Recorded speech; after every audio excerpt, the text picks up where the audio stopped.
చచ్చిపోతున్నట్టు బావతో prank video చేయొచ్చు కదా. సరిపోయింది పో సమ్మడం. ఇందులో ప్రాంక్ ఏముంది? నేను ఇంట్లో నుంచి వెళ్ళిపోతానంటే బ్యాగ్ కూడా ఆయనే సర్దిస్తాడు.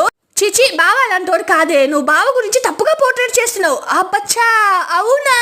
ఇక్కడ మీకు తెలియని విషయాలు చెప్పనా? ఎప్పటికీ మా వారిని వదిలి నేను వెళ్ళను. ఆ విషయం ఆయనకి తెలుసు. ఒకవేళ మా వారితో గొడవపడి పుట్టింటికే వెళ్లాల్సిన పరిస్థితి వచ్చినా అక్కడ నా కోసం వాళ్ళు గేట్లేం తెరిచిపెట్టరు, ఇంటి గడప కూడా దొక్కనీరు.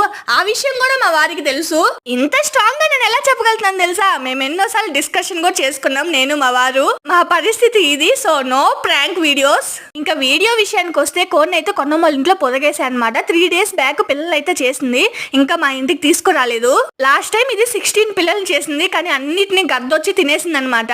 ఈ వీడియోలో మీకు ఒక ఐ టెస్ట్ అదేనండి, కంటి పరీక్ష. ఎంతమంది పిల్లల్ని కౌంట్ చేయగలిగారో చెప్పండి. ఈసారైనా పిల్లలని బతకాలని కోరుకుంటున్నా.